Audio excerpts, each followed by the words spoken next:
Hello అండి, అందరికీ welcome back to my channel. ఈరోజు నేను ఎగ్ ఫ్రై ఎలా చేయాలో చూపిస్తాను, చూసేయండి. ఎప్పుడూ ఒకేలా చేసుకోవడం కంటే ఇలా ఒకసారి ట్రై చేసి చూడండి, చాలా బాగుంటుంది. స్టవ్ పైన కడాయి పెట్టేసుకొని అది వేడెక్కిన తర్వాత అందులో 2 స్పూన్స్ ఆయిల్ వేసుకున్నాను. ఇంకా వాటితో పాటు ఆవాలు, ఇంకా జీలకర్ర, ఎండుమిర్చి కూడా వేసేసుకున్నాను.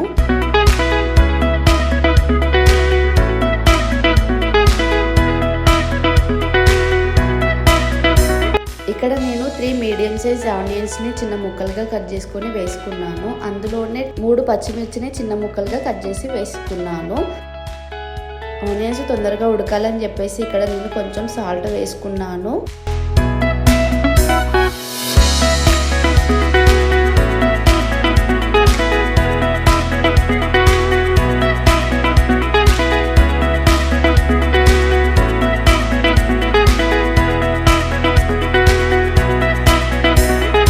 ఇక్కడ నేను ఒక మిక్సీ గిన్నెలో కొంచెం కారం, ఇంకా వెల్లుల్లి కూడా వేసేసుకున్నాను. ఇంకా వాటితో పాటు ధనియాలు, ఇంకా జీలకర్ర, ఇంకా టేస్ట్కి తగ్గట్టుగా సాల్ట్ కూడా వేసేసుకున్నాను. వీటి మొత్తాన్ని మిక్సీ పట్టుకొని పక్కన పెట్టేసుకోవాలి.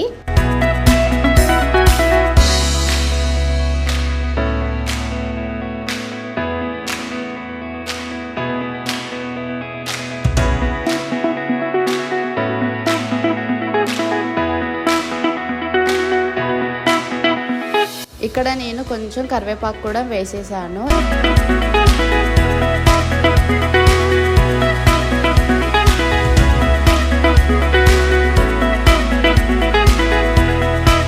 ఆనియన్స్ మంచిగా ఉడికిన తర్వాత అందులో కొంచెం పసుపు, ఇంకా అల్లం వెల్లుల్లి పేస్ట్ వేసుకోవాలి.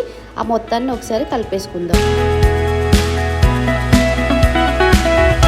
ఇప్పుడు ఇందులోనే ఇందాక పట్టుకున్న మిశ్రమాన్ని ఇందులో వేసేసుకోవాలి. ఈ మొత్తం మంచిగా కలిసేలా ఒకసారి కలిపేసుకోవాలి.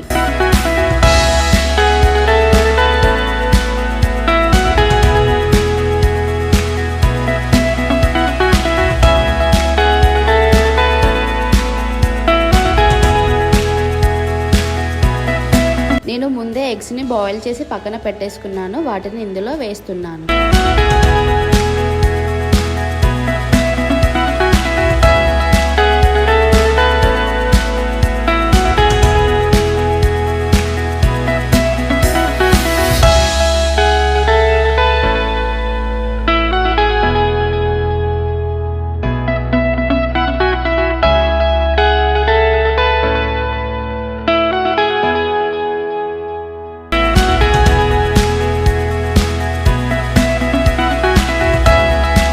లాస్ట్లో కొంచెం గరం మసాలా కూడా వేసాను, అంతే అండి.